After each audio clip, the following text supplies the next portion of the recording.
Hi guys, I'm Ercan Polat. I'm a senior Sitecore developer, and in this video I'm going to demonstrate how to install Sitecore Commerce version 9.2.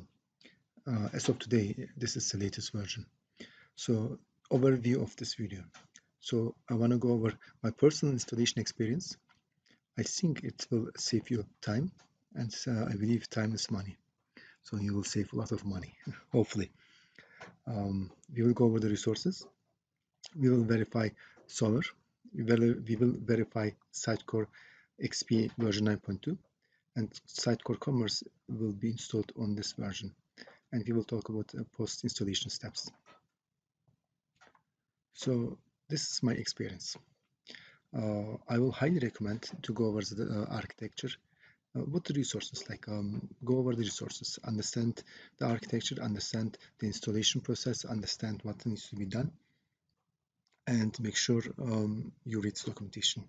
Don't blindly just dive in and install. Little mistake can cause problems. Even in production, if you miss something, you may get in trouble.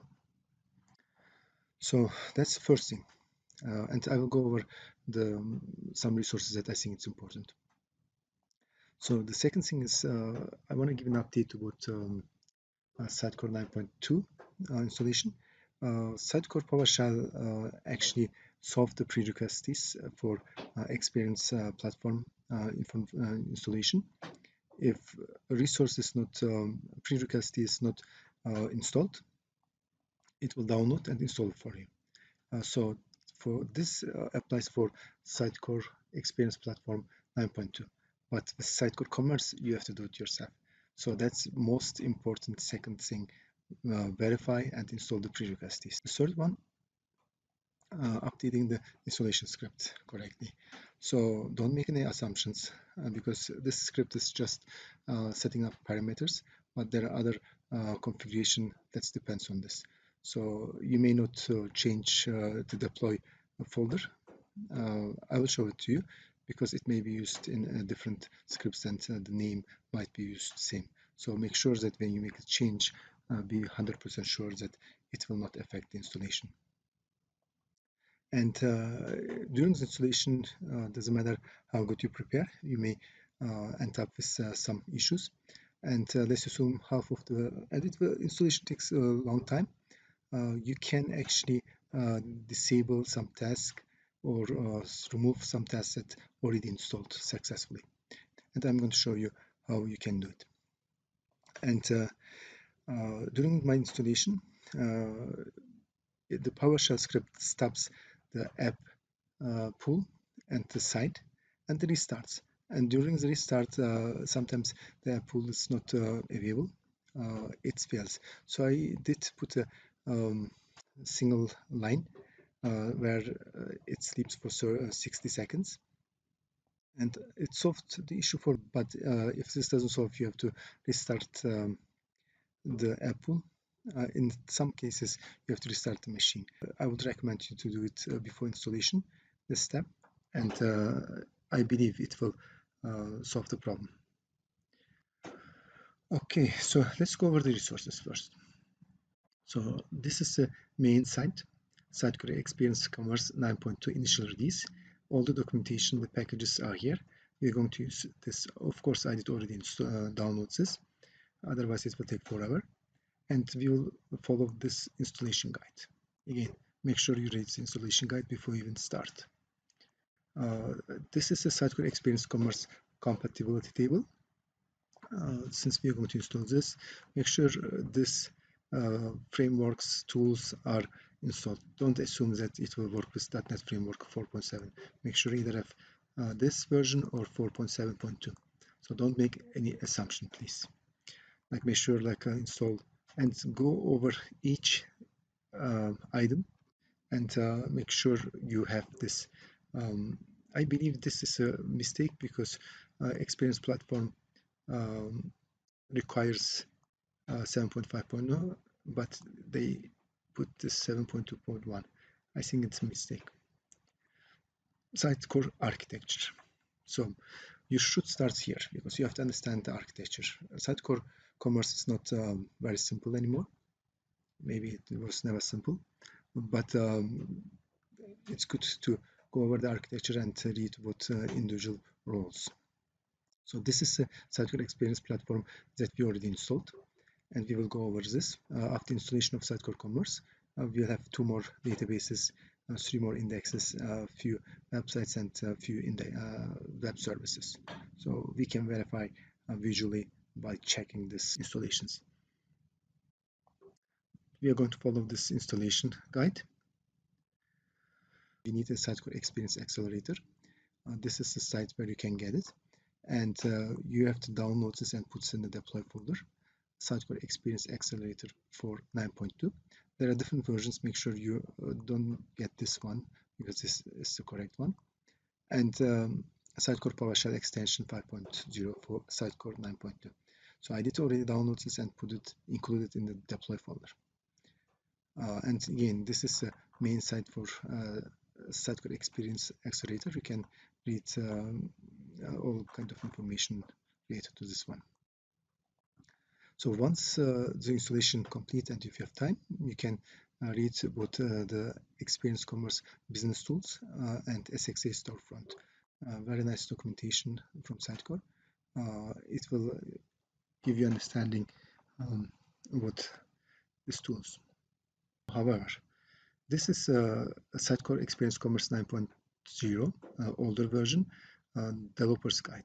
If you really want to learn, you should follow these instructions because it teaches you how to use Sitecore Commerce. And I believe it might be slightly different, but it will be usable. And very soon, not very soon, but sometime in the future, Sitecore will probably release a 9.2 version, and it will be easier to follow.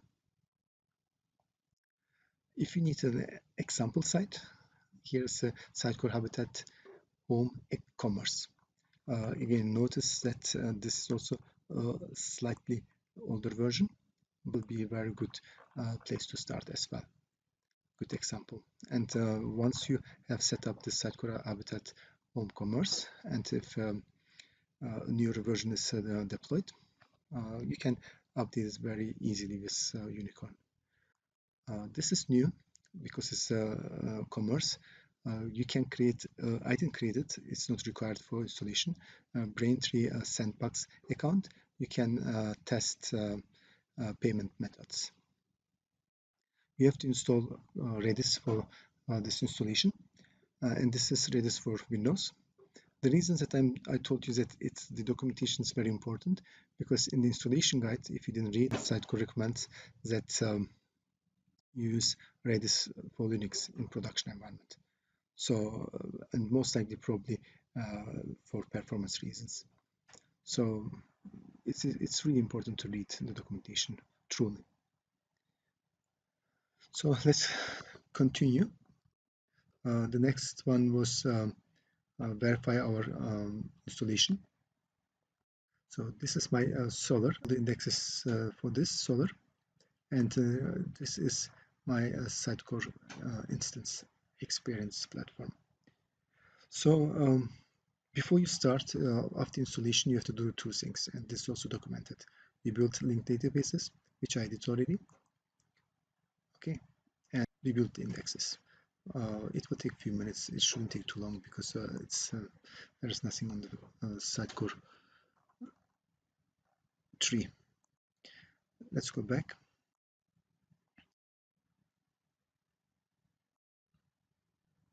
Okay, so few more things. So we will verify commerce installation in the content tree. So 2 more things about my advices, but before we actually, let's continue with the advices that I was providing.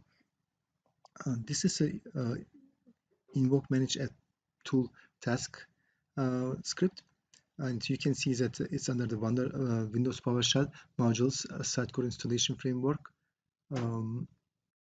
in this location. Okay, what I did is the script stops the app pool. I just put my own comment, my name. It's not required. You don't have to put my name, of course. Just kidding.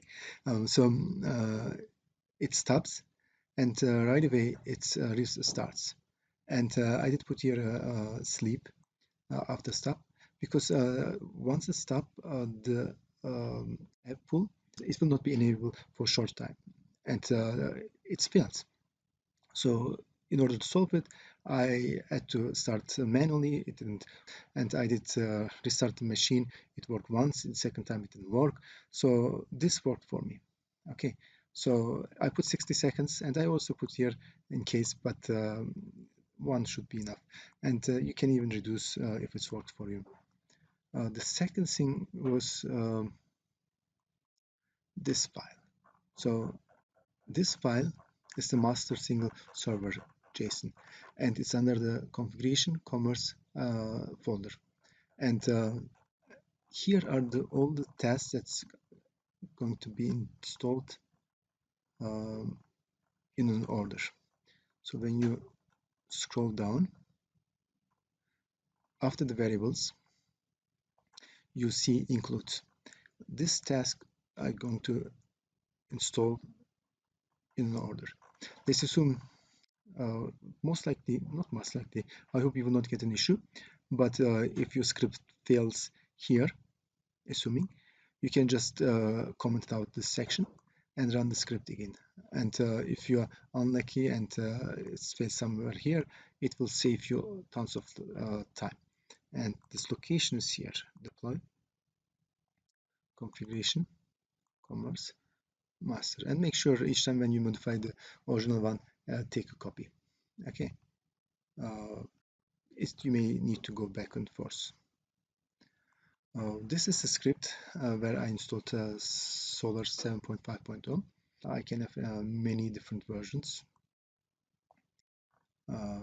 And this was the script that I installed, Sitecore XP 9.2. If you're really new and need more guidance with solar installation and Sitecore XP installation, I can recommend you to go to the site,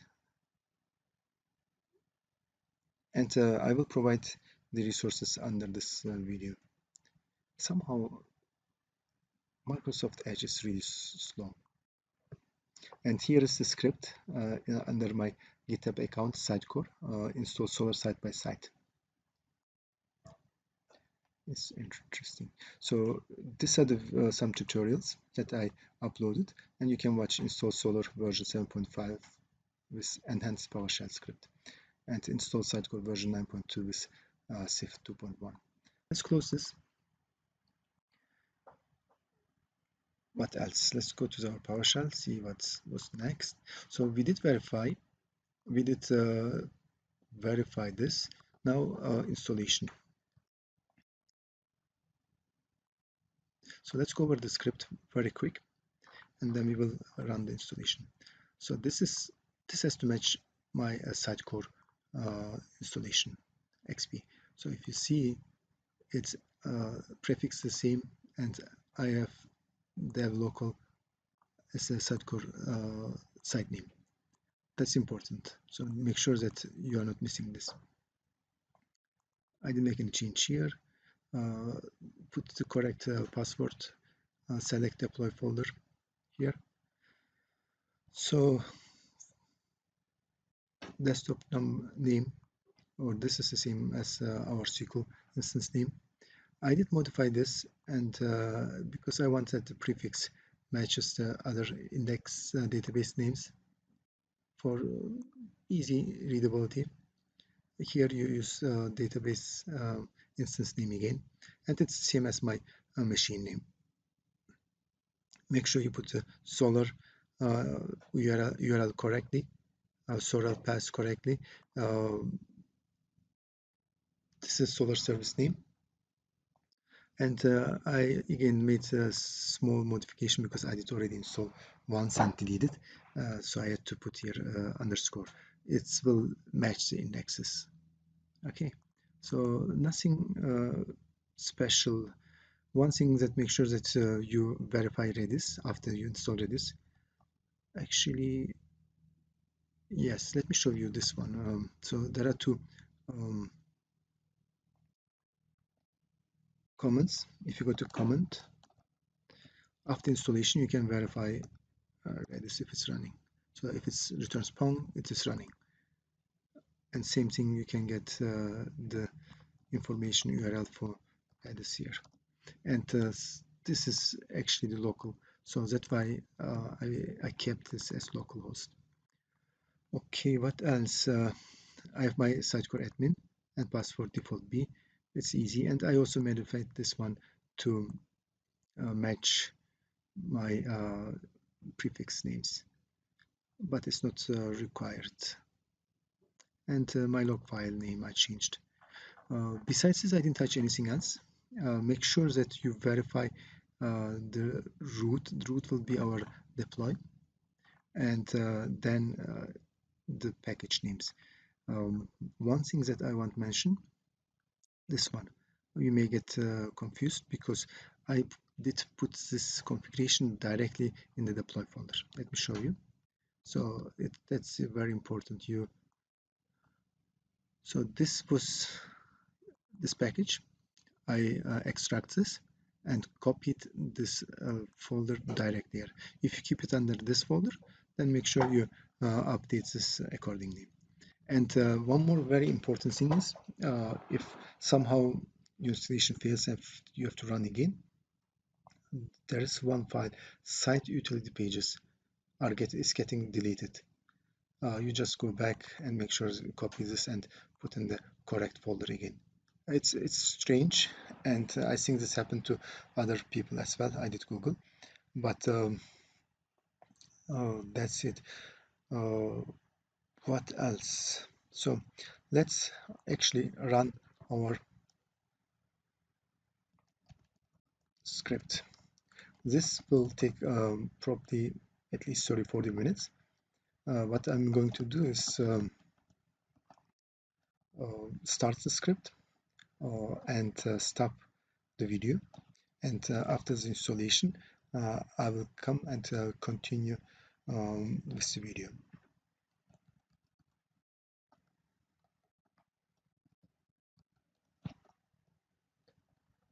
And again, it's a good practice to copy have a backup of this script, because you may need to go and back and forth and see the changes if you have some issues or if you need clarifications.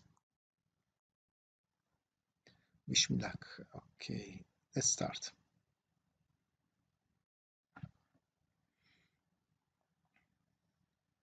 So I'm going to stop the video and I will come back after the installation is complete. Hi guys, I'm back. Unfortunately, there was another issue during the installation. I hope that there will be no issues, but I didn't understand what's happened. So what I did is I did find this task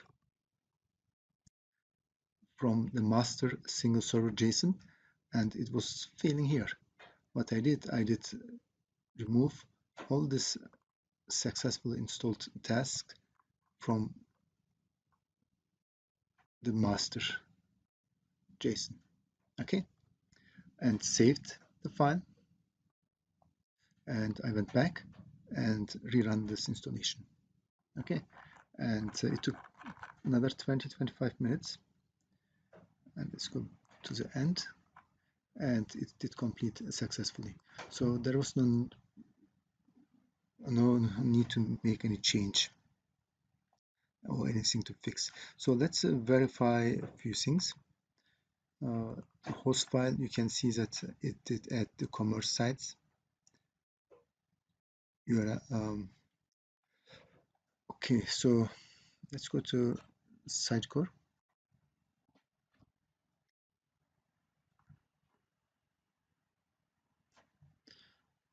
And I want to go to the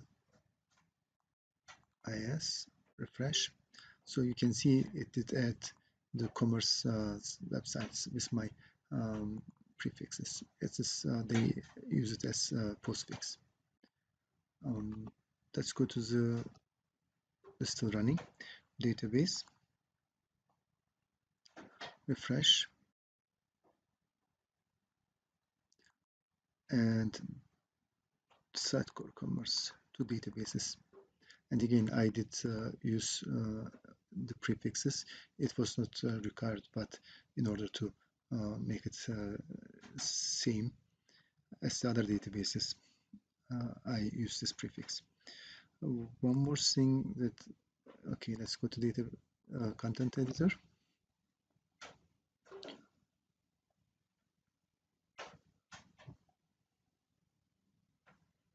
While this is loading, you can see the commerce indexes are not available right now. When we refresh, we should see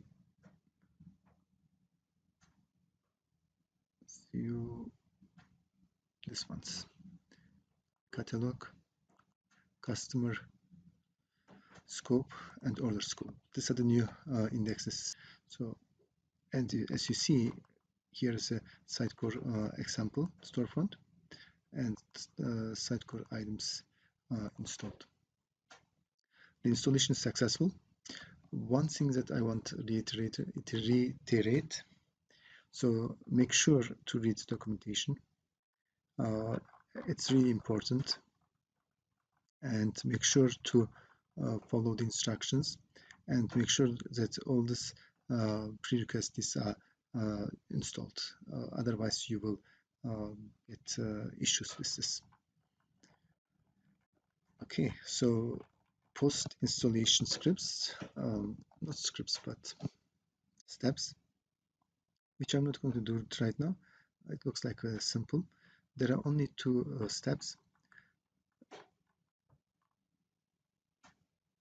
and it's optional. Update the storefront theme. So maybe in a different video I can show how to update the theme, but here it's optional. You could go and update the theme. Otherwise, it's using the default theme. And the second one, you have to create a business user, configure user accounts. So there are more documentation about different users for Sitecore XC, and you can read about this. But it's not required as well at this point. What else? I think that's it. We did verify databases, we did verify. So good luck. And if you really like it, please let me know. Send me a comment, send me email, write a comment, subscribe to my channel, and share this video. Okay, have a nice day. Bye.